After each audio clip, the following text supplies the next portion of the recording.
I know, it's pretty cool, right? Yes. Absolutely. I'm Alex, I'm part of the Call to Action crew, and you are watching just a weekly segment of Schmoebates. Schmoedown's awesome, best, amazing, Schmoedown themed debate show for sure. I'm not biased, maybe a little bit. Jeannine? Just a little. Oh my gosh.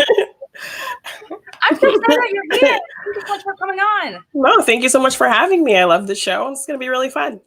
I know you actually come up pretty regularly, and as far as love debate questions, best entrance, a lot of these these questions as well. So I'm excited for you actually to be on screen with me today. So yeah, definitely. Okay, so on Schmoebates, thank you so much for coming and checking us out this Wednesday evening or morning or whatever time it is for you right now. I don't know what day it is. What year is it? Right?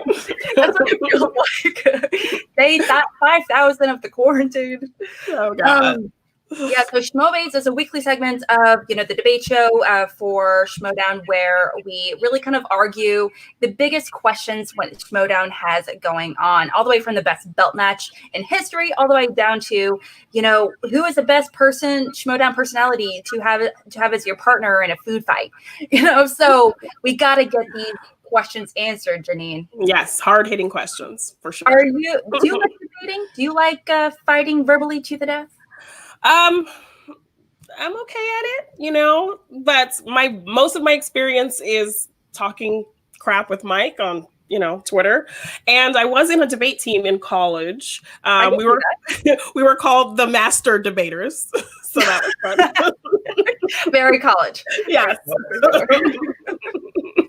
All right. Well, on that note, guys, thanks again for coming and check us out. We are going to be bringing on board our competitors for sure. We have some of my favorite competitors in Schmoedown, so I'm so excited. Oh my gosh. Okay, so our first competitor is, you might know him as the big man on campus from the dungeon. You might know him as a Cinnabon.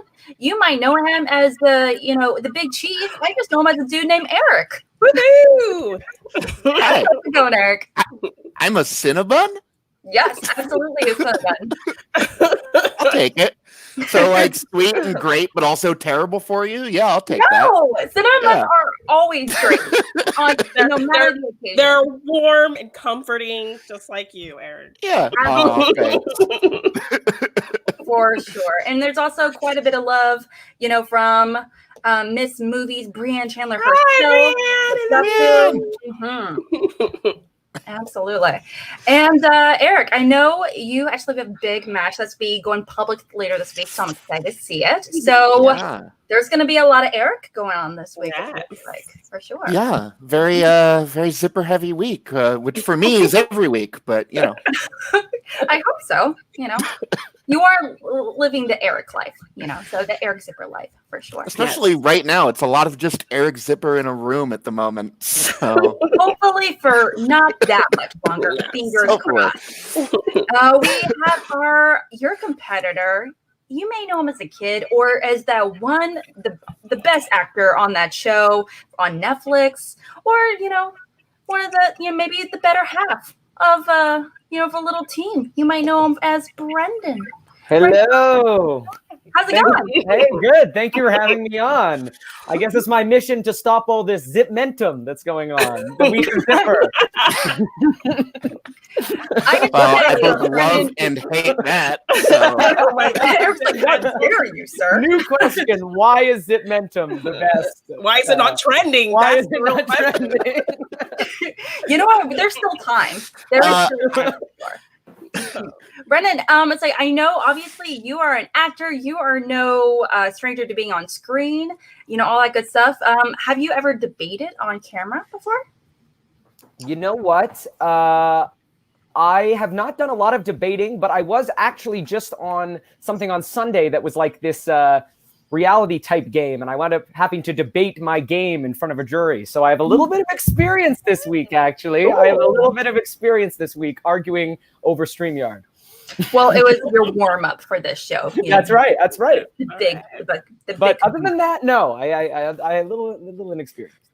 Would you say that you like arguing, that you like debating? I know, Jeannine, you're like, you debated a little in college, but maybe it depends on the subject. Eric, I stand by it, a complete cinnabon. I was like, I don't want to argue with you in any single way. But Brendan, do you like debating or that kind of back and forth? I do actually. I do enjoy debating. I enjoy. I don't think I would be good in a physical fight of any kind. So this is very enjoyable. All I have to use are my words, and I like Eric a lot. He's one of my favorite people in the Schmoedown, actually. And I always think about it. He was one of the people I talked to the most. Way back when I was at Spectacular a year ago before I'd even played. So it'll be fun to sort of defeat him tonight. I'm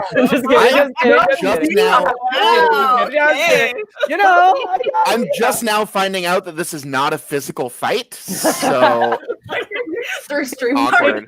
Take down the punching bag, he's moving his gloves below the frame. He's like, this is a fake background. I'm outside your window right now. We have been getting quite a bit. I was like, we have a bunch of you guys. Thank you so much for coming again. This is like a first time for all of you guys for being on the show. So you're trying something new, hopping on with us. So I appreciate it. Yeah, so if you guys are watching Schmoebates for the first time, welcome. Thanks for coming in and hanging out with us. Schmoebates is, like I mentioned before, is a Schmoedown themed debate show. Now, how the format goes, we have 3 big questions. Both Eric and Brendan, they already picked out their answers and everything ready to go. We're going to be starting out with Eric with the opening statement for 1 minute piece, as well as the closing statement for question number 1. And then for question number 2, we're moving over to Brendan. He's going to give his opening as well as closing statement first. And for the third and final question, the most important aspect of Schmoebates is this little coin, the team action coin. This is the most superior currency coin of all time. So it's like a John Wick coin. Oh, look at that. Yes. So if you're a member of the Action Army, a general in particular, you actually get access to, get this coin in particular. It's amazing. Has a nice little weight to it. So it's really nice. But we're going to be using that to determine the third and final question. Who's going to go first, actually? Now, again, Brendan and Eric, they already chose if they're going to be team Trader or team Guy. So I'm really scared to see these guys fight because I love them both so much. Jeannine. Yes, this is going to be tough. I want to see lots of zip-mentum, though. So bring it.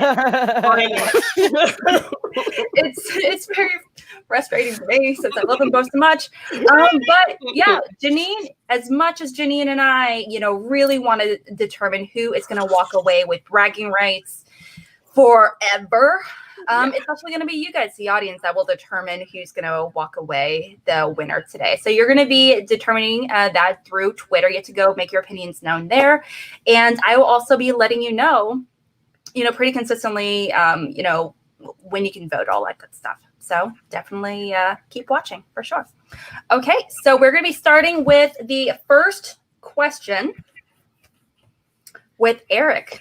You have 1 minute to make your opening statements. And Jeannine, please do the honors. All right, guys. Who had the best rookie debut? Best rookie debut. Eric, you have 1 minute starting now. Look, I don't even need a full minute for this because to me, it is immediately apparent who had the best rookie debut of all time. And you may say I'm biased, but I think it is very clear that it was the Inner Geekdom champ himself, Kevin Smets. Not just because of the way that he played in his first match. Obviously, he got a lot of questions right. Lots of people have gotten a lot of questions right in their first match. But he not only played an amazing match, he also came in with a fully formed character, his own manager, and basically created a faction by entering the league. That's my opening statement. Okay, so yield the rest of your time. Totally cool. Yeah. All right. I don't even need it. Confidence. I'm here for it. Sorry. All right. I don't know. Definitely choosing one from your own faction. Got to represent the dungeon. Loving it. And over to you, Brendan. You also got 1 minute for your opening statement starting now. All right. So the beginning of my opening statement is actually pretty similar to Zippers in that I might seem a little biased, but the fortunate thing for me is that the best rookie debut of all time in the Schmoedown actually did happen to my partner, William Bibbiani. And it's not just me that said this. It's always talked about as the greatest rookie debut. And I'll go more into it in the points, but the criteria that I look at is performance with the questions, the difficulty of the opponent, the legacy, and just the pure stats and the character work. So I look forward to being able to show how, despite a great debut by Smets, Bibbiani wins on all of those criteria. All right, yielding the rest of that time. Confidence. I am digging. Yes. Okay. All right, Jeannine, we got some picks, and bias isn't everything aside. We do. Obviously, these are two awesome picks overall. Like, what do you think? I have a little bit of bias myself, but I won't say just yet. I'm excited to hear these points, and you guys are looking good so far. Who would you choose if you were in this conversation? Argue in favor of, I mean. I might go for the Smasher. Oh. Yes. That's an impressive thing to do, guys. Okay, so we are going to be going ahead. You guys got 4 minutes of open arguments. And again, feel free to interrupt each other, really poke holes in each other's arguments. Please do. And please make a note of the little timer thing I'm going to be having over in the corner right there. We'll let you know when you have 2 minutes remaining and 36 and, a final 5-second countdown as well. Starting now. I'm really glad you said that we can interrupt each other because Brendan Meyer is a very easy guy to interrupt and to be mean to. No innate likability, not a sweet, kind person of any kind. So simple to just steamroll and walk all over him. So, well, I'd like to see you try, Eric. I'd like to see you try. So that was me trying. Shit. Why don't we just cut to it, Eric? Because I really think that when it comes to this question, that William Bibbiani sets the points record to that point in his debut match. 23 points. 23 points, while it's no longer the record, it is now still, it is still an amazing score. If someone came in their debut match today and they got 23 points, it would be impressive. Bibbiani did that in his debut, setting the record at the time. He plays a statistically perfect game. He only checks down to multiple choice one time, and he gets a 1-point steal. Not to mention his opponent. His opponent is also an amazing player, Mark Andreyko, who I believe at the time scored the most points for somebody who didn't win a match with, I believe it was 20. And also, Andreyko is a former champion. So for me, these are two huge things that despite Kevin Smets being a legendary player, having a legendary run after his match, you can't say that Kevin had a champion-worthy opponent delivering a champion-worthy performance against him, and you can't argue that he set a record. It's funny that you mentioned Mark Andreyko because he's my roommate and he just agreed with me from the other room. Don't ask me to prove it. I see. He did. You'll have to take my word for So it. Mark is saying that David Moore is a superior player to him. Is that what we're hearing? Oh wow! I'm not sure that was his exact wording because I think you know that you're twisting mine. I mean Mark's words against me. I mean him. Look, because when Kevin came into this league, you're right that Bibbiani had an amazing debut for what the league was when he entered the league. But I don't think anyone would argue that in the past year or two, there has been a fundamental shift in how the game is played and what the overall approach to the league is. And if you're talking about coming into the Schmoedown as a sport, as a player, as a competitor who is here to win and who is here to play this game within the genre that it's played in, with the full force of character, with the full force of competitiveness, and the knowledge to back it up, I think Kevin's first match marks a distinct turning point in the history of the Schmoedown. It's the moment at which this became a serious sport, and to top it all off, he showed up with his own manager, who also happens to be my manager. Whatever, it's fine, leave me alone. But Bibbiani so impressive as a feat. He came in with a character as well, though. And he had great stage presence, and he fully embraced the theatricality of the Schmoedown. It's not like Kevin, even though he is amazing at it, he didn't create the theatricality of the Schmoedown. Yeah, but does Bibbiani wear a hoodie? Well, in his debut, he did wear an orange jumpsuit. Okay, all right. But either way, you're right that there is also a theatricality to Bibbs, but I think that for lack of a better word, seriousness that Kevin brought into his debut match, people were immediately talking about him as someone who could hang with Kalinowski and Rachel after one match. Right. Just like they were talking about Bibiani being able to win the singles title after one match, right? I'm just saying, brother. Stop throwing my own words back at me. This is not fair. Look at his face. I can't do this. I'm sorry. I should have let you guys know there's a countdown, but I'm taking notes and I just really want to give you guys more time. And I can't wait to hear you guys hear the closing statements. These are solid arguments, and these are two tremendous picks. And your boy, Eric is letting you know, slow cheer, Zip. I'm not crying. You're crying. Yeah.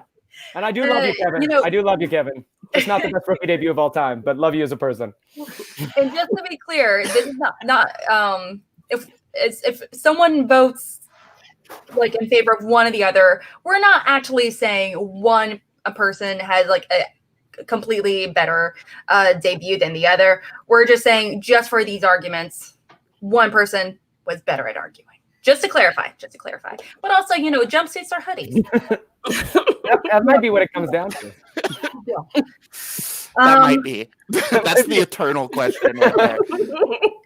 Yeah. But Frank, Frankie Numbers himself is, he's really quick, to say, Zip with a solid counter argument. This is a great start. Definitely. So, absolutely. The numbers man is on my side. That's just math.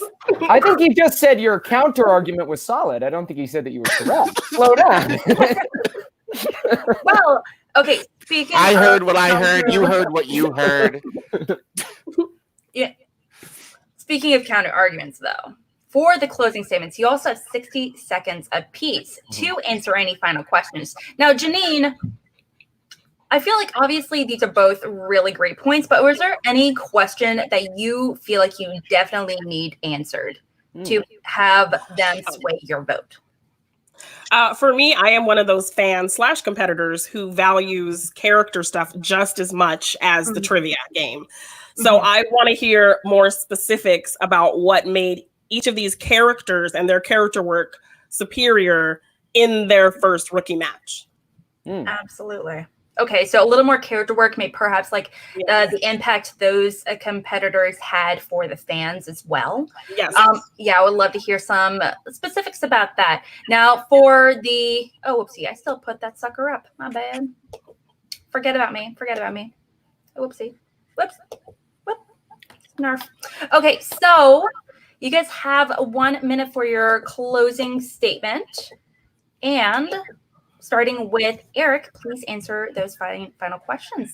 Starting right now. Well, Jeannine, I'm glad you said that you want to know more about what made the character work so special, because in one of my day jobs, not at the moment, but I teach improv to high schoolers. And when we talk about character, we talk about how a character isn't just a name and their occupation. The character is their relationships to other people. And so Kevin Smets came into the league not just with a character, but with a manager, which means he came in with a built-in dynamic, with somebody to bounce off of, with somebody to act as a foil to him, and then very quickly also pulled me and Paul in. So he came in not just with an insular character that was him in front of a camera doing the character work by himself, but with a range of interactions that he could have with the people around him, but with this character that was always so clear and distinct inside of those interactions.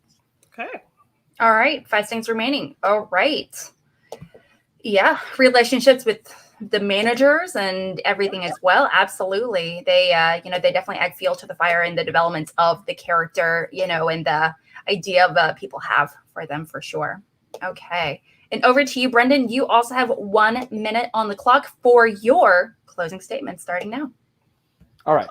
Well, to address the question, first off, Bibiani also came in with a great character, a different kind of character, but he was dressed as Hannibal Lecter. He was bringing the fun, even though he was a heel at the beginning, bringing the fun of dressing up like an iconic movie character, which I think is a really, really exciting way to do character work. People still to this day do that. He may not have been the first to do it, but he's one of the ones that has embraced it the most. And also, he did it on his own. He came in with a singular vision. He had this fully formed persona of the Beast, which he has continued to sort of adjust over time. So I feel like not only did he come in with a strong character, which he brought to himself into the league, he also has been able to be that beloved and really push the theatricality on its own. And again, going back as it's a closing statement to why I think it's the best rookie debut, I think he had a very, very difficult opponent. I think he scored an iconic amount of points that would still stand to this day. And those together, I think he knocked it out of the park.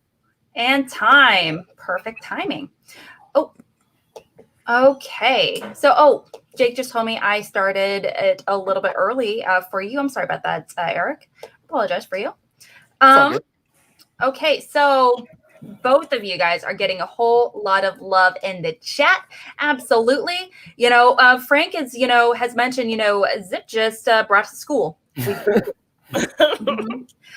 Actually, schools aren't open right now, but metaphorically speaking, yes. Virtual school. To online school. Chargers, kind of reaffirm growl. You still remember that? What did Kevin do? What? Okay, so you guys heard the complete. Yeah, because it's all about catchphrases. Catchphrases are pretty fantastic. Okay, catchphrases, if they're good, they are great. When they're bad, okay. All right, so that completes our first argument. So if you're watching this and you're like, you know what, I want to vote in favor of Brendan, I want to go in favor of Eric, totally fine. You can do it now or later towards the end of the 3 matches. You can go ahead and go over to Twitter. Thank you, Jake. And, definitely do it there. Make your opinions known. Because if you do not vote today, if you do not vote within 10 minutes after we wrap up the final questions, you're kind of screwed. Your opinions won't matter. Yeah, unfortunately. Until one of us demands a recount. But as of now, that's how you're going to have to do it. So figure it out. Okay, so how do you guys feel about doing your first arguments? Feel a little bit better? Feel a little bit worse? How you feeling? It was fun. I feel warmed up. Yeah. Mm-hmm. Yeah. Jeannine, since they're a little more confident now, do you feel like you want to bash them over the head a little bit with that, cardboard hammer a little bit more? Yes. I'm thinking about it. Yeah. I mean, if you want to keep making Zipmentum a thing, feel free. Oh, yes. You definitely brought it. You definitely brought the Zipmentum. It's a double-edged sword because the more Zipmentum comes up, the better it is for Eric. But if that really becomes a thing against all odds, didn't I really win too? I mean, this is really... It's an emotional. It's true. I mean, that is really... Right. Well, we are going to be going on to our second question. Okay. Jeannine, will you please do the honors? Okay, guys, question 2. What slice should be added to the singles/teams league? Yes. We earlier this year, we actually had a bunch of slices added. And, but why stop there? There's a bazillion more potential slices that could be created. Some might be taken away and some might be added in the future. So we'll see how it goes. Okay. We're starting with Brendan. We're starting with you for your opening statement for your choice. You have 1 minute on the clock starting. If I can get rid of it. There we go. Starting. No, what'd I do? Okay, well, we're not doing it with that timer anymore. All right, no worries. I don't know what I did wrong, guys. We're starting right now. All right. So when I thought about this, I thought about some of the most iconic actors that had not been included on the wheel to date. Most of our genres are covered and a lot of great directors are covered, but there are 2 huge actors, 2 iconic actors, especially ones that I think became even more intertwined in the last year, which are Robert De Niro and Al Pacino. And both could warrant a slice on their own, but I think you'll see when I get out of my opening statement that not only do they deserve each a slice of their own, that they actually together could be a much more fun and useful addition to the Schmoedown wheel. And that there's a lot of ways that they intertwine and that they can support one another. And it's great. All right. You're yielding the last 15 seconds. Awesome. All right. Okay. And I do want to clarify, just want to make sure, when you're saying Al Pacino, De Niro movies, are you referring to them where they co-star or referring to Well, movies I'll they go did into that in together the specifics. separately? Well, I can go into that in the specifics. Oh, but, okay. It will cover I just wanted to make both sure. of their. It will cover just Pacino and just De Niro movies, but I think that they can combine together in interesting ways to make it valid that they're one slice. Okay. Yeah. I just wanted to make sure I'm writing it down correctly. All right. Pacino, De Niro. Actors I don't think anyone really knows about, whatever. All right. Under the Over radar. to you. No big You'll really be able to screw people with that. Must be like some indie actors or something. I don't know. Yeah. Eric, you also have 1 minute starting now. Great. So there have been plenty of discussions as far as bringing foreign language films into the Schmoedown and asking more questions about more international movies. And I think the perfect place to start when it comes to bringing in movies that are made outside of the States is with Korean films, especially after Parasite and Bong Joon-ho cleaned up at the Oscars this year. I think it is a great time for us to bring in a Korean movie slice because there are so many great Korean movies that have also been released over here. And that way we could fold incredible filmmakers like Bong Joon-ho and Park Chan-wook and Kim Ji-woon into the Schmoedown. And I really just would love a chance to answer questions about some of those movies because they're amazing. Okay, really yielding the last 10 seconds. All right. Okay, so Al Pacino and De Niro versus Korean films, specifically Korean films. Is that correct? Not foreign films? Okay. Mm-hmm. Just one. Korean movies. Okay, just want to make sure I had my notes correct. All right. Well, you guys have 4 minutes, and hopefully my timer this time works. And let's see how this one goes. Starting right now. I just want to clarify. I think Pacino and De Niro are great, and I think that they're both so iconic. And putting them together, I think if they had their own slices, they wouldn't come up as much. And I think what's great is you think about Redford and Newman. I think one thing that would be a great way to introduce more actors into the Schmoedown so that they can become slices that come up more, like Matt and Ben that just came up, is to put two iconic actors together. And why I think Pacino and De Niro are interesting is that the three big movies that they were in together, Heat, The Godfather Part 2, and most recently The Irishman, are long, epic, popular films. So they really lend themselves to deep cut questions, right? So yes, you could ask specific questions about so many great De Niro movies or so many great Pacino movies, but you would always be able to rest on those three major films for plot specific questions to tie them together. And I think that would be good. And then I think you could also, they have very long Academy Awards histories. So when you look at the types of questions that get asked in a Scarlett Johansson or any of these things, sometime, or any really actor slice, they'll often bring out what was their first Oscar nomination, what was their first nomination for Best Supporting Actor, what was their most recent nomination. These are all things where you got De Niro and Pacino, two of the most nominated actors of all time. So it lends itself to those types of questions. It lends itself to really interesting deep cuts about iconic films and also questions about really iconic films. But because those films are so iconic and the actors are so iconic, so many of those movies are already asked about in the Schmoedown as it currently stands. Even if not specifically through the lens of Pacino and De Niro, those movies are represented in the Schmoedown, whereas you cannot say the same for most Korean films. But then, plus, if you want to talk about bringing great actors in, my favorite actor ever, Song Kang-ho, has probably never been asked about in the Schmoedown, and a Korean slice would give us an opportunity to bring in all of these underrepresented actors and filmmakers and a whole bevy of genres as well. I actually agree because I love Korean cinema, but the problem that you run into, I think, is why Korean cinema over French cinema or, British cinema even. There's a lot of places with long, rich histories. And, well, I think that Korean cinema will be great down the road. I think there's a desperate need to get Pacino and De Niro in there. And yes, they're asked about in other categories, but by that logic, why have any actor-specific questions? I mean, you could get a question about Harrison Ford, which they just added in drama. You could get a Coen Brothers question in drama or comedy. But the whole point is making sure that all the icons of acting and all the icons of directing are represented on the wheel. And so I think that we are missing Pacino and De Niro. But when people are talking about the things that are missing from the Schmoedown, you don't hear Pacino and De Niro brought up, but you hear foreign language films and international cinema brought up all the time. It is the hugely underrepresented section of film going.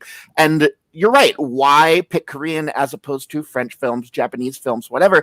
I think it's a great place to start, not just because it's zeitgeisty at the moment, because of Parasite and because of Bong Joon-ho, but also because there's just, I'm trying to think of the best way to say it, but it encompasses such a range of genre and style that also feels like one category, feels like one sort of uniform thing. The Korean film industry deserves to be asked about, as do many filmmakers within that industry. And sure, Pacino and De Niro deserve that too, but people talk about Pacino and De Niro all the time. We're talking about them right now.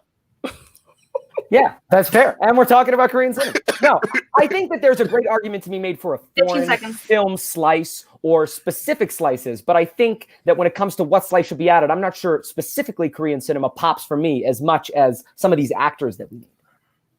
Even though because that slice has got a great ass.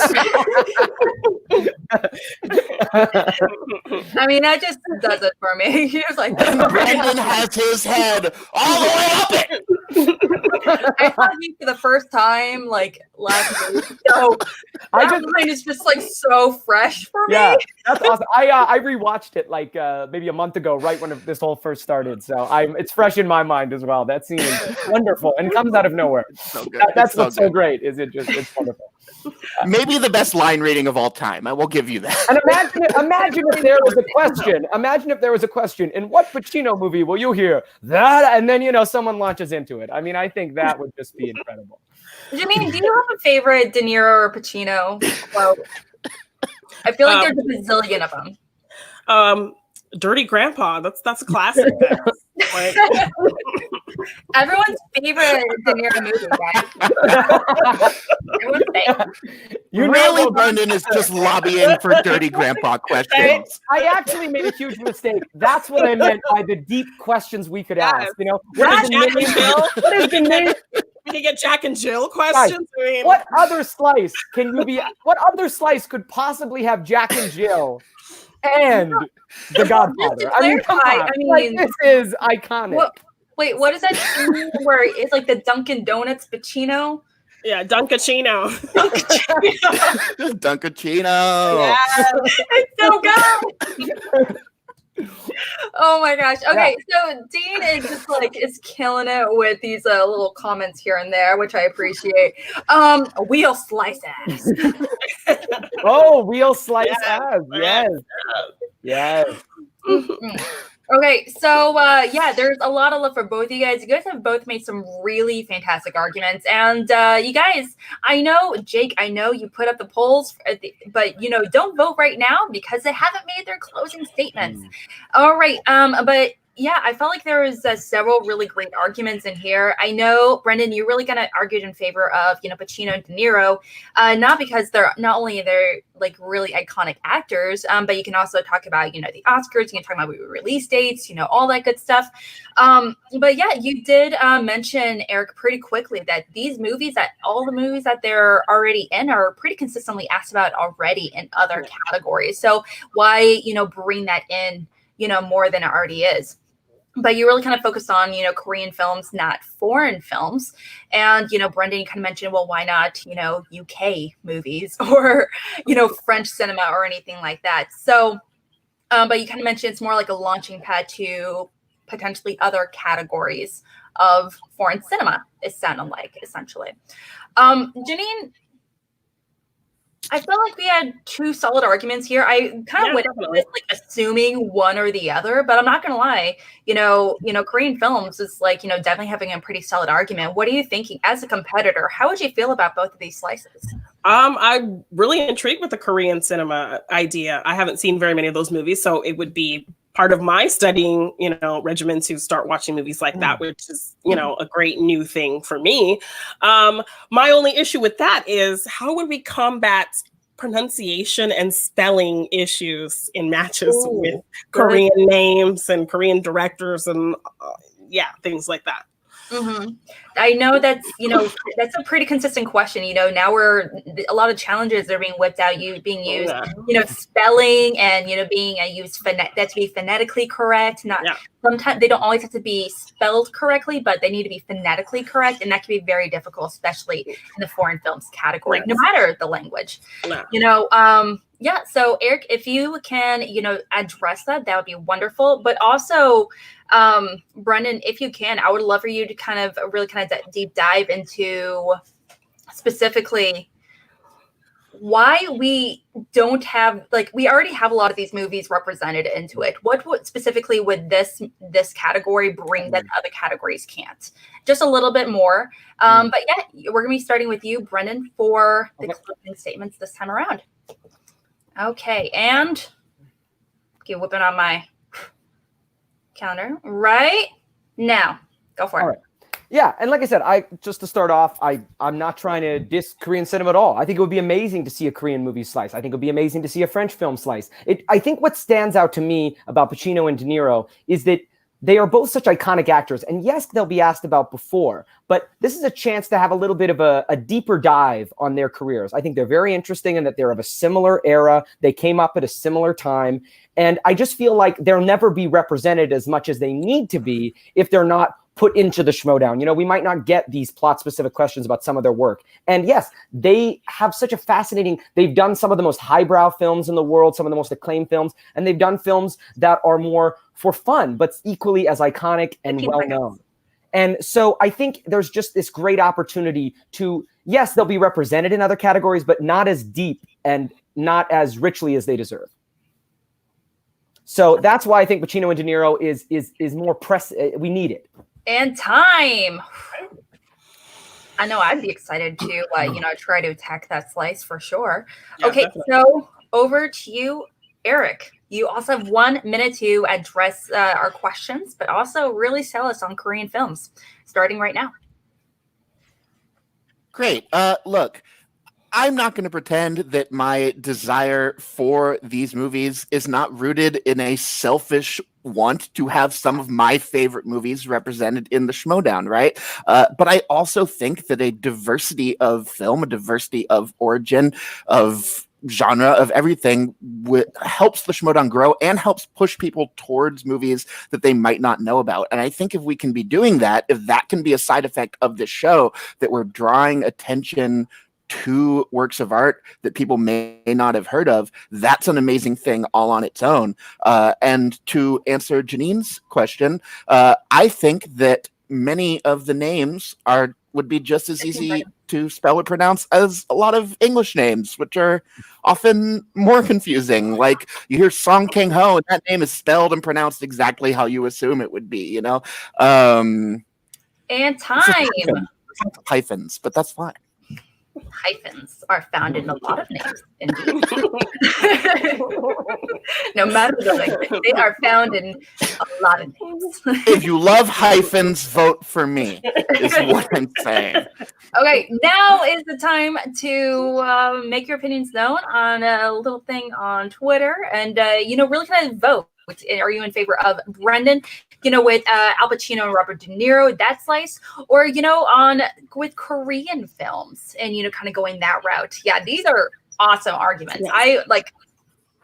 I'm not gonna lie, I'm a little surprised how solid both arguments are, and they're really kind of counter arguing each other really effectively. It can be two things. We need them both. Let's have them both. That's true. We need Korean films starring Al Pacino and Robert De Niro. There it is. Make it happen. Make it happen. I was thinking have both categories added next year. Right. That's right. Christian's fine, guys. We'll make it work. Until this year, I had been lobbying so hard for Coen Brothers and Paul Thomas Anderson slices. So when those got introduced, I already felt like I won. I was like, all right, I'm good. Yeah.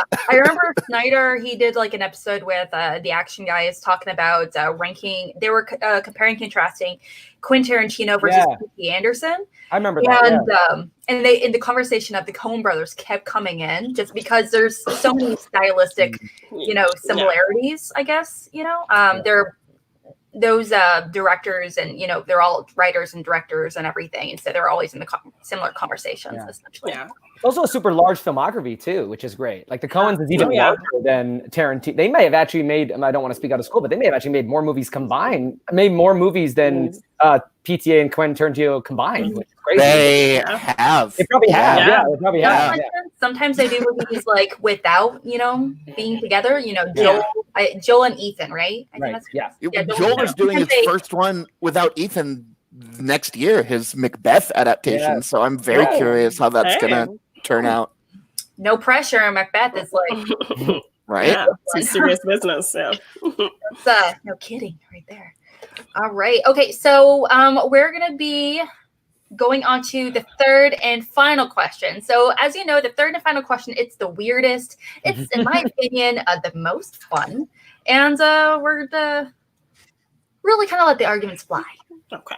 Essentially. We're gonna go a little cray with this one. Since All right. we need a little fantasy element. And when it comes to our little Schmoebates. Now, if you're not familiar with these episodes of Schmoebates, on the third and final question, we use this little coin to determine who is going to go first. And if you're not familiar with this little coin is, this coin of majesty. So on one hand, it has a team, our Lord and Savior, Team Guy. And on the other side, it has this little dweebo, traitor, hashtag Team Traitor, right there.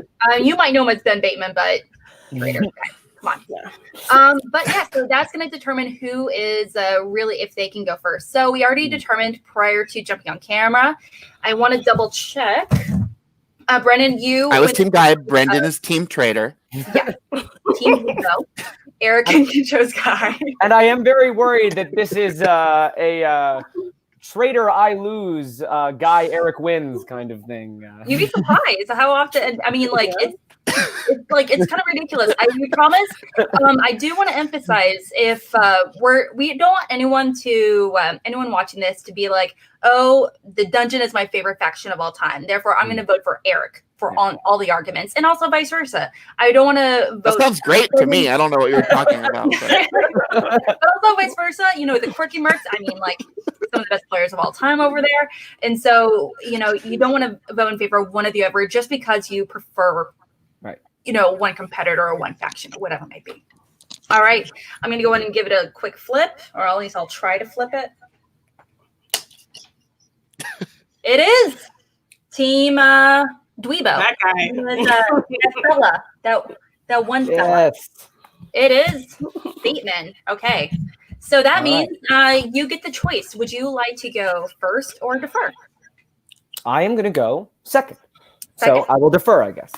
All right. Okay. So for the third and final question, you have 1 minute, Eric, to make your argument. And Jeannine, please. Okay. All right. And just for the record, my real answer for the De Niro question is Cape Fear. Yeah.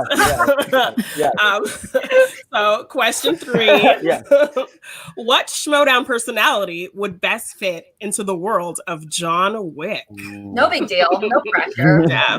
One of those high energy franchises of all time. So better fit in, pretty smooth. And you guys both chose poorly because the real answer is Jeannine over here. I mean, she has gamer with. I thought that would be a little bit, she was the moderator. I felt like maybe that would be a little bit. So now you have scruples. Okay. All right, so you have 1 minute to make your arguments. Eric, starting right now. Great. When I think of John Wick, which is one of my favorite series, I think of two vibes over everything else. That is badassery, just amazing fights and super cool stuff. And then the other one is an elegance. There's lots of classical music. There's lots of gorgeously designed buildings and locations. And when I think of elegant and classy, I think of Clark Wolf.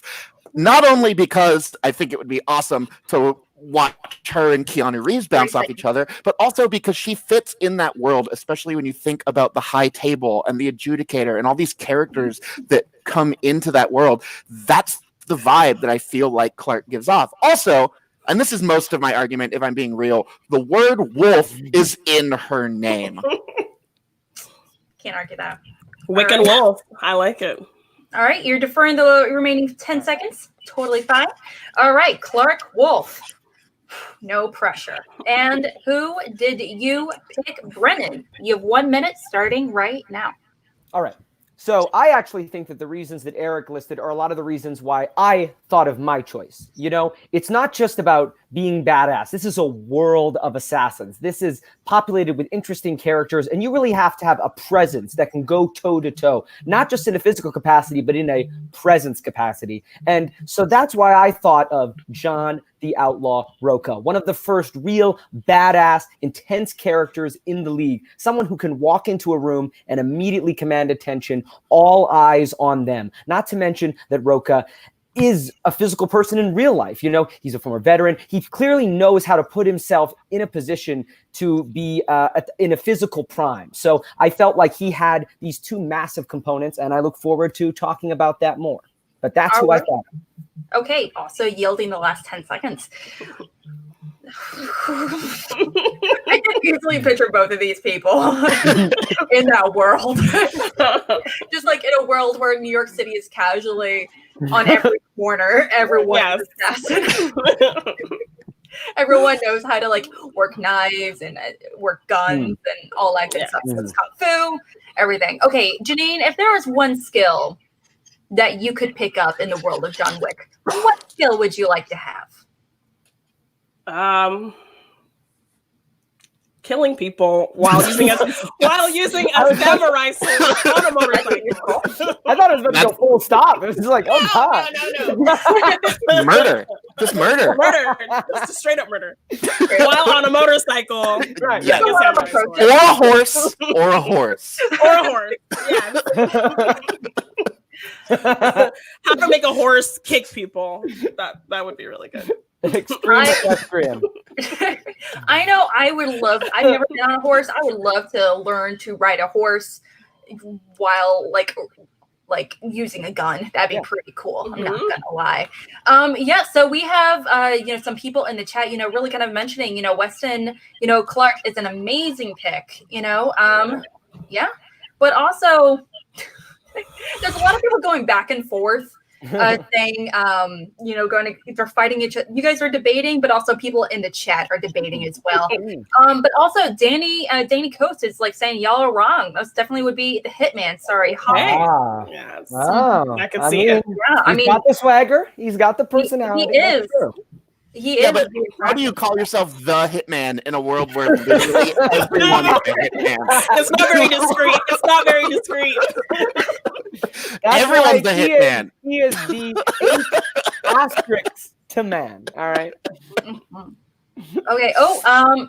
Yeah, but Drew is like really quick to just confirm what I said earlier. Jeannine was my first thought. Thank you, Drew. I mean, come on, badassery all the way, classic, obviously. Yeah. We got some love for a guy. I mean, obviously. I thought about him. I did.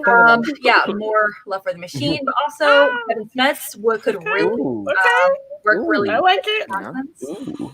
All right, let's go ahead and go into it. You guys have 4 minutes to make each other's arguments, and I'll let you guys know when it's doing a little more of a countdown starting now. All right. Oh, you want me to go first? All right, I see Eric. All right. Go for it.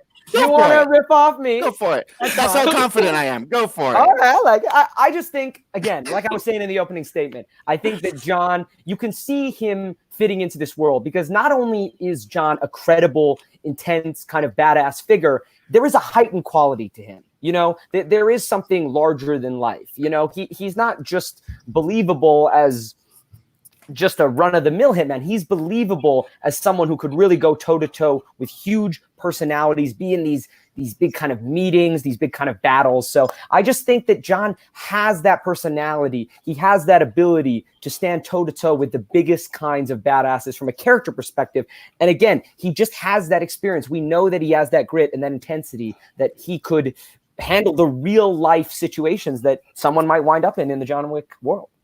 I want to set a scene. go ahead, close your eyes. Imagine John Wick is on a mission. He's going to his target, and then from across the room, he sees somebody that he knows. It's either Clark Wolf or John Roca. The first thing they say is, "Hey, John," because of course they know each other. Everyone knows John Wick.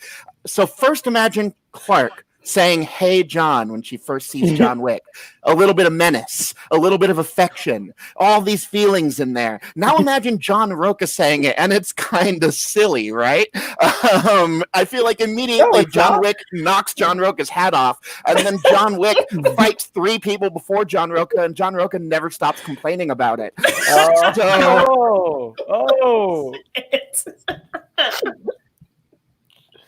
Oh man! Oh man! It's harder for me to picture. 2 minutes. Wow. I mean, look, I think that you should be scared. You're probably scared of John Roca now, just because you made that shot. You know. A little bit. Exactly. You are now worried. So I think I proved my point that now you have instantly regretted crossing the outlaw. You know he might come for you, and I feel like he has that ability to truly invoke intensity in his compatriot. So yeah, he could say, "Hey, John." But imagine the fear you're feeling now, Zipper. You've thrown down the gauntlet. You may have to enter the Schmoebates arena against John the Outlaw Roca next. And I think you're scared. Just like John Wick would be scared. Despite the fact that there is an element of theatricality in the world of John Wick, I don't think anyone in that world would take someone seriously who wears a cowboy hat and calls himself the outlaw, because so much of that world is built around this like sort of weird bureaucracy of what being a hitman is in that world, and it's the mundane with the fantastical right up against each other. Okay, look, if we're gonna compare everything against the Bowery King, there are a lot of outlandish names in yeah, but the wolf. It's her name simple. isn't the wolf. Her name is Cassie.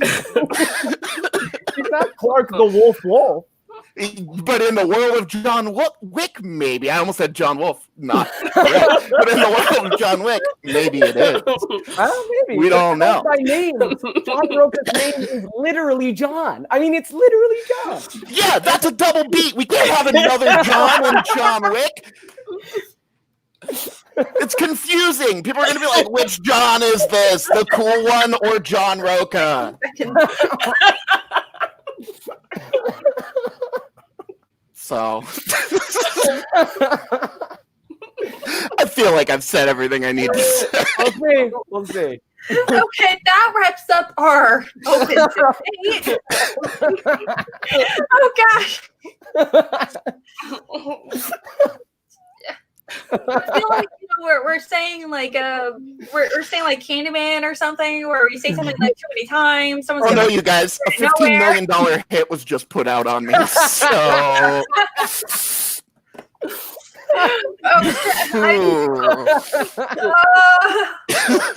I can't usually I like to say that these are 2 very different approaches to picking an answer, that kind of thing, but I can't really say that going into this one, because they both kind of mentioned they both have a really they both have a presence, they both have a certain physicality, and but I do know, like you said, Eric, there's a certain classiness, where you can easily picture her, as being part of the high table, maybe working at the Continental or something like that. But also, Brendan, you really kind of mentioned, it's all about these kind of weird personalities, while working within this kind of fantastical world. Roca, obviously, he's definitely one of these larger than life personalities that you can't miss. That's really exemplified in Schmoedown overall. Okay. Okay. Jeannine, what do you need to hear them say? What would you want to hear them do to kind of really guarantee your vote? I want Brendan to kind of combat the whole, why do we need a second John in the world of John Wick? That's true. Also, how do we accept John Roca as an action guy when he couldn't really even take a tackle from Andrew guys. So I want and with Zipper, I would want to see Clark more on the action side. So what kind of skills, what particular set of skills would Clark have in the John Wick world? Yeah, absolutely. I don't know. I can't really picture her like, knife throwing or, gun wielding or anything, but I could be wrong. So, definitely, kind of paint that picture for us for sure. And 2 Johns in 1 John Wick movie. I need to hear it. I need to paint the picture for us, Brendan. Let's see it happen. Okay. So not only that, I kind of want to hear specifically like what their jobs would be specifically within this world of John Wick. Obviously, whenever we see the movie, we see not only there are assassins or people that work at the hotels, there are people that all around the world to kind of recreate this world. So what would their job be specifically, and kind of help build it? Okay, so you have 1 minute for your closing statement, and since obviously it was. We started off with Zipper. It's going to be wrapping up with Zipper as well. Okay. You have 1 minute. So I go first. Is that what you're saying? Oh, no, because you remember because of the coin. Oh, I thought when you said it was wrapping up. Sorry, I thought when you said wrapping up with Zipper, I thought you meant, sorry, my bad. Oh, yeah, sorry. I get it. So Zipper, you have 1 minute to really sell us on those arguments, starting right now. Great. Yeah, you mentioned wanting to see Clark get in on the action in those movies. And so the thing is, one of the most intimidating qualities that a person can have is stillness and poise. And so I imagine Clark as someone who is a part of the high table, maybe someone who is a very high-ranking, important figure in this world, who hasn't had to get their hands dirty in a while, who has this very calm collectiveness, who sort of resents the idea of having to fight. But then, of course, it's John Wick, so she's gonna have to fight. And when it happens, it's this moment where like a switch is flipped, because you can see that when Clark would play in the Schmoedown, she has this poise, but then when she gets passionate about the match, all of a sudden it just like flips. So to see her have this kind of very like officious, very just like calm, centered attitude that then immediately turns and becomes scary and terrifying, I think would fit into that world. Very true. Stillness and poise can be incredibly intimidating. Definitely. Absolutely, for sure. Okay, so 1 minute for you, Brendan. Let's hear it, starting now. All right.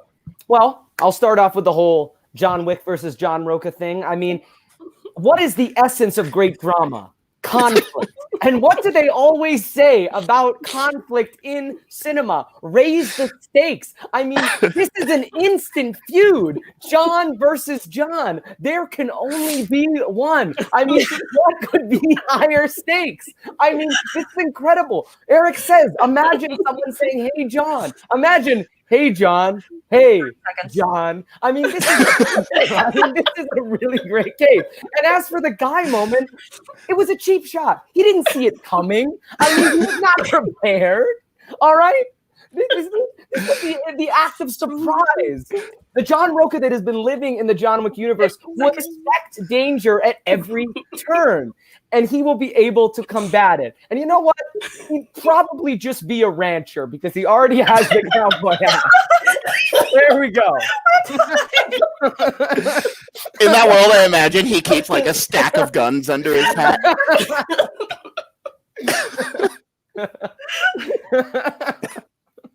Oh my god.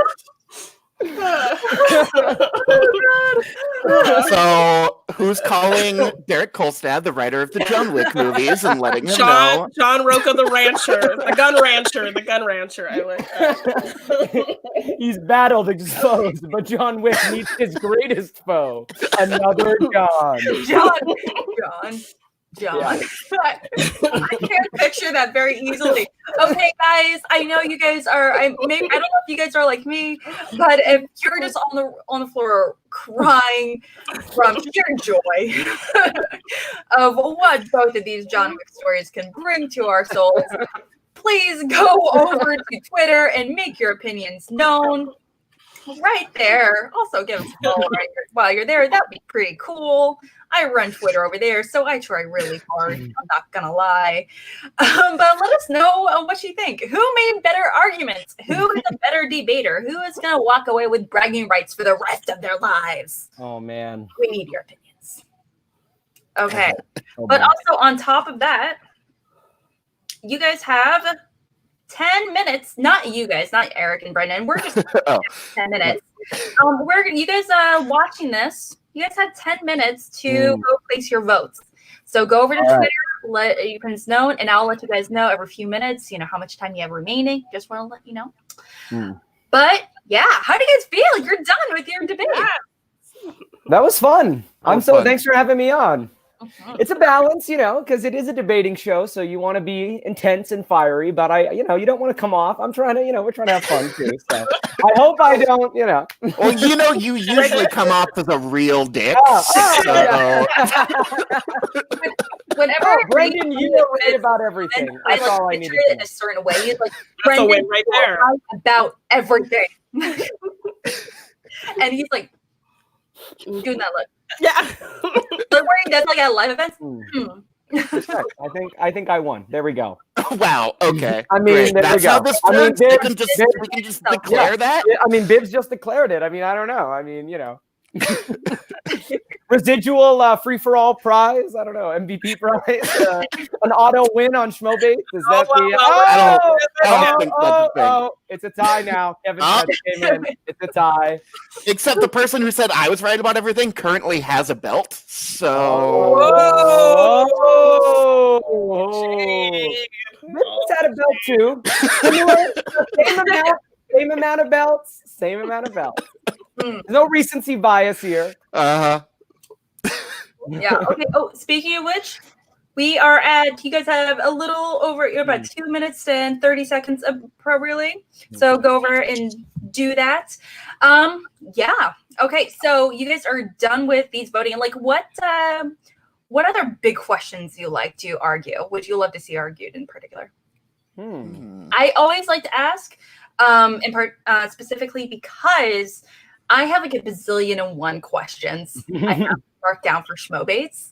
But I'm looking at the list every day. I always like to get outside perspective. So what would you guys like to see argued from other people? These ones about which people would fit into the world of certain cinematic worlds is fun. I'm trying to think of what I'm trying to think of what I know I do. I think of what would be a good one. I'm trying to think. It's certainly fun. I think this. What would be a really spicy one? What is this? The wheel slice that needs to come off the wheel? What is the least deserving wheel slice? That could get spicy. That could get spicy. Let's flip it. Who doesn't deserve their own wheel slice? Yeah, that could be. Or I guess it could be a specific genre as well. Someone just comes in super hot. They're like, no more comedy. Oh my God. That would probably be very bad. That would probably be very I don't know. Comedy's canceled. It's not enough where it's rom-coms can stay, but no comedy. I also like the idea of what Schmoedown competitor deserves to be on a slice, like the whole Ben and trying to get on new. Yeah. So like, who is so good like at a specific category that they deserve to be on? Their picture deserves to be on that wheel slice. Like Bateman. Yes. I haven't seen the movie release day exhibition match. Has that one been filmed and released yet? I have no clue. I don't think so. I think it's. I just have to say, Kevin Smets was a beast in that Back to the Future match. I was watching that the other day, or a couple days ago. That was insane. Didn't really give anything away in here. We aren't. Oh, okay. I thought maybe because it did. But again, I didn't say. Those are available only for patrons online. As of now, I see. But again, everybody was. It was actually very close. So I didn't say who won. I haven't seen it yet. I've only seen the 4-way championship match. Oh yeah. That was a fun one. That was a really fun one. All right. I was really surprised at that one. Like not like who won or anything, but I was surprised at how close it was. Yeah. Because, because these are two of them are teammates and that have never been in IG. How heavily? I haven't watched it yet. How heavily did they weight the questions towards IG and Star Wars versus a more I think general? It was pretty balanced. Okay. Mhm. That's cool. There was a lot of stress on both of them, on both ends. Yeah. that is a really cool idea for an annual one too. Like I think that's really, really fun. Like the idea that they could do that again in like a year and we could kind of see who's the champions at that point. That's really fun. Yes. And yes, I do think Bibbs should be on the horror slice for sure. Yes. That needs to be the stakes in some of these other exhibition matches, maybe. Who gets to be on the wheel? Because there is a horror one coming up too, right? Mm-hmm. That is one that's coming up, right? There is also a rom-coms one coming up. Oh, yes. And an MCU match that I'm in. I'm feeling the Zipmentum. Zipmentum continues. Zip Week continues on your across all social media. We had an idea that one of the last tapings I was at before everything kind of shut down for a bit was we were joking about the exhibition match where each competitor gets to pick the most obscure wheel slices they could think of, and then they have to write questions just for that. Movies. Nickelodeon movies. Oh my god! Like Big Fat Liar in Nickelodeon movies. Okay, Harriet Neutron. What do you mean Neutron? You can do SpongeBob. You can do quite a Good Burger one. There was a handful of Halloween movies. There was a Rugrats. Wasn't there a Rugrats movie? Rugrats. Ooh. Fun Size. Good Burger. Did you say Good Burger? I'm a manager in the family, so one of my a team that I manage, they got that one, and I'm like, that's a thing. What? Yeah. What is this? And they're like, yeah, there's like 20 movies, and I was like, there you go. There you go. Big movies, and I was If like, SNL movies can be a thing, which there's like 11 of them. Yeah. well, SNL movies in particular are kind of confusing to me. So does that include like any cast member? Does that include like Fever Pitch and Iron Man movies? I wouldn't think so. I think it's movies purely based on SNL skits. Like yeah, it has to be derived from that. Yeah. Which there's like 10 of those. So like yeah. No one's taken it. So like MacGruber would probably be one of those, right? Yeah, so MacGruber, Roxbury, Coneheads, Superstar. Right. Oh, Superstar. That movie makes me so uncomfortable.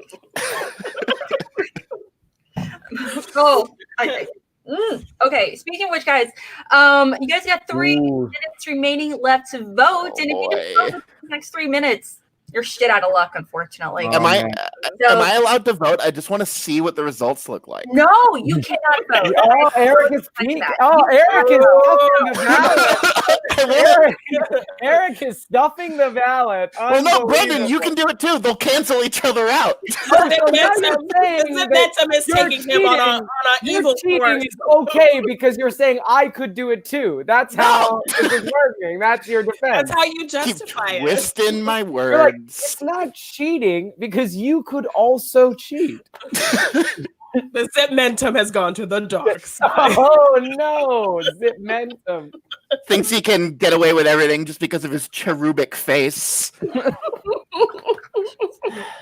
What was I going to say? Oh, okay. So I do want to ask, okay, so if anyone is in the chat and if you guys have any specific questions and if you want to yell at Brendan or Eric meaning like, you clearly chose the wrong answer. Come yell at us. Or if you just have like, or whatever it may be, you can actually just let us know through Streamlabs and I can actually, there's a link in the description box and I will ask them and I'll yell at them for you if needed.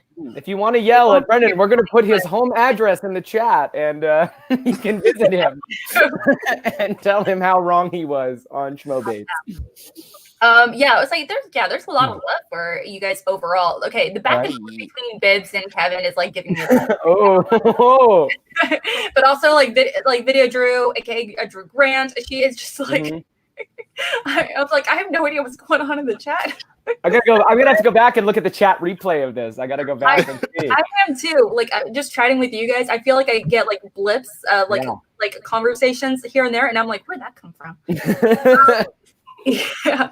All right. But to say Jeannine specifically. Okay. So now that you've been, co-hosted, kind of seen it in action, You know, how would you? Do you think you can see yourself arguing in the future potentially?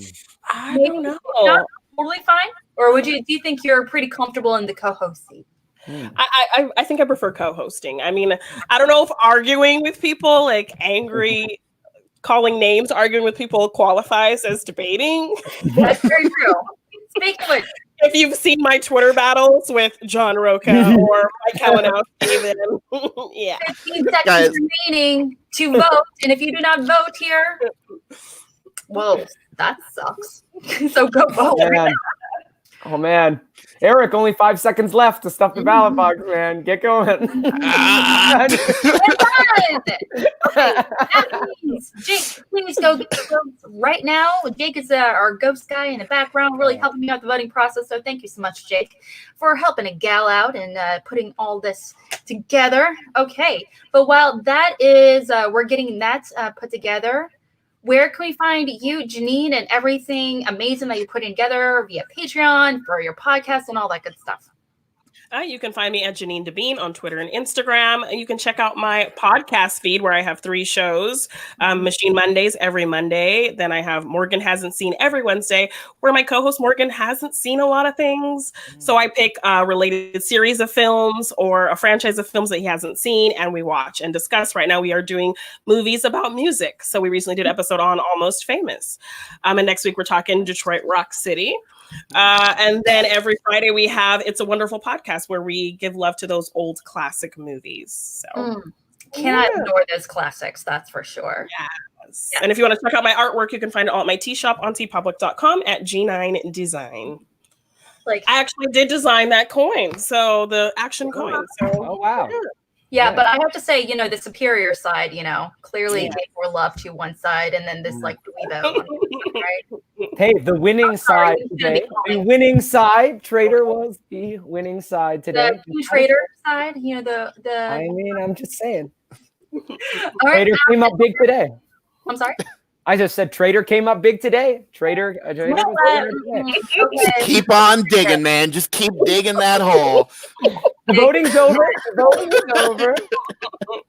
Okay, so all right, so before we kind of go into the stats and all that good stuff, Eric, where can we find you and everything you're working on? Yeah, on Twitter, you can find me at Grog is here with 2 G's at the beginning. You can find me on Letterboxd as Eric Zipper. My writing is on YouTube for The Completionist. If you like video games, check out The Completionist. I'm one of the writers on that show, and we've been doing a lot of really great stuff lately.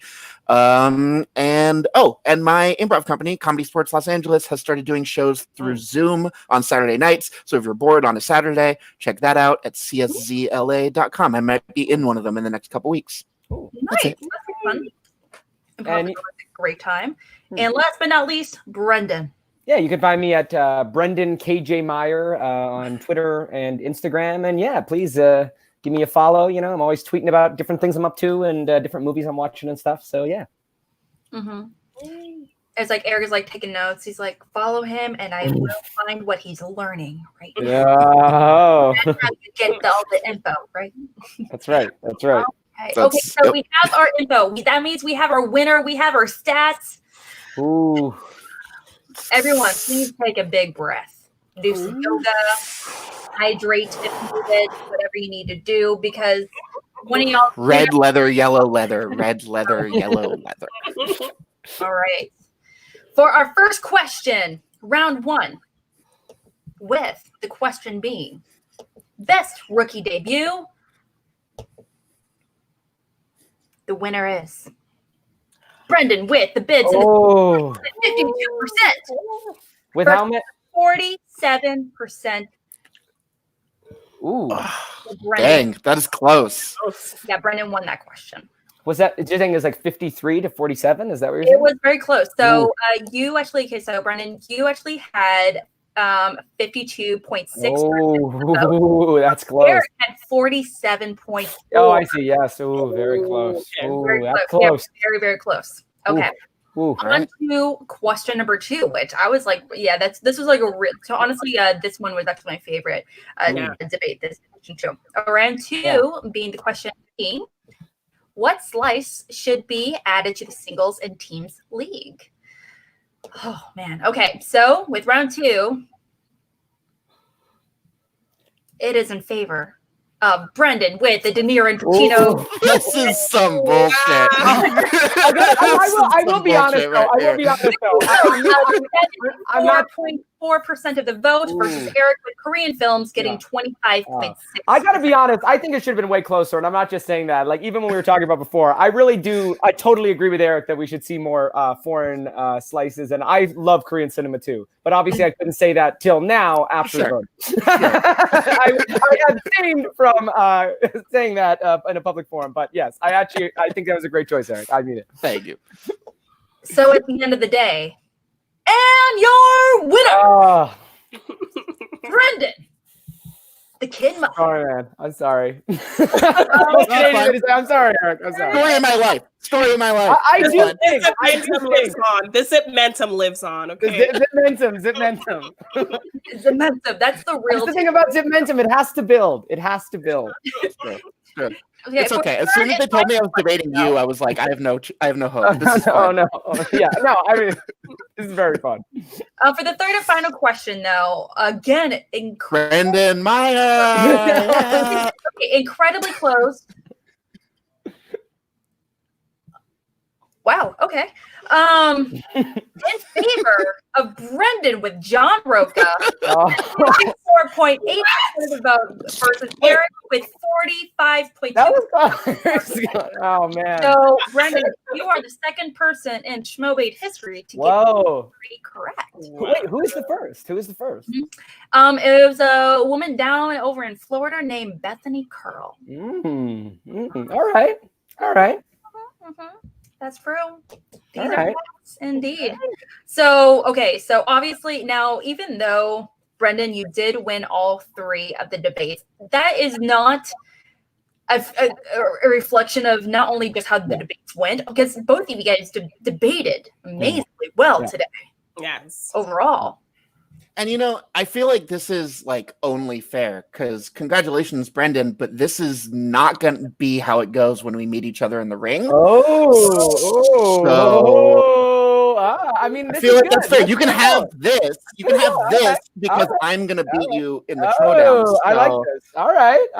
Let's go. All right. I like this. This can start.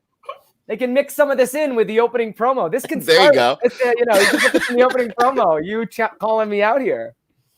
Oh man, we'll see her. This is like the real call out. It is. Yeah. No, there's a brick coming through Brendan's window in 5, 4, 3. Apparently, my mischief manager is not working. And it just goes to show that you can pick Trader and still have a decent showing on Schmoebates. I mean, come on. I guess you can. This is an uphill battle by choosing Trader.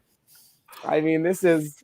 They were both incredible. I mean, they were both okay. So all 3, aside from so actually 2 out of the 3 were like crazy close. I mean, it just came down to like not even like 5% difference. But even like Chris Adams said, I voted Zip 2 out of 3, and same for Danny 2 out of 3. But also Drain the Swamp. Wait a second. My problem is I'm worried that now I started Twitter beef with John Roca for nothing. I know. You came hard at John Roca. Love you, John. Love you. Sorry, I only meant it if I won. You were coming hard. Well, you said the best thing to do in the John Wick world was be a rancher. So, you know what? I mean, you never know. I just went for broke John versus John. People just could not, it was just too exciting, That John versus John battle. John squared. If I had the option to vote, I personally 100% would vote in favor of Clark Wolf.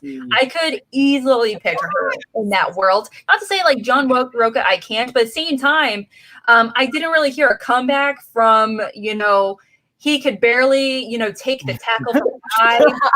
I said it was a cheap shot. He didn't see it coming. But if he's a really good assassin, he would have It doesn't doesn't matter. Hey man. I mean, I'm not gonna say that you're not right, but thank goodness this didn't come out before the vote. It's just, I just tried to distract, with the rancher and with the John versus John, and you were playing three-dimensional chess. We get it. Talk about conflict, drama, and raising the stakes. I just throwing out a lot of buzzwords and trying to keep ahead of the curve.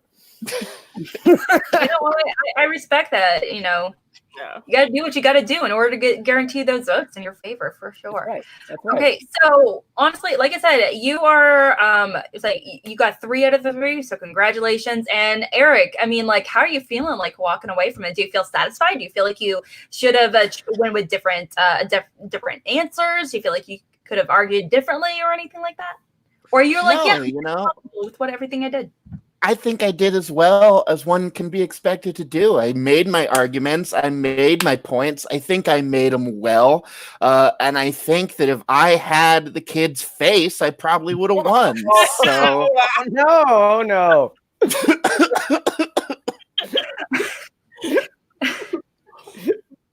Oh, man.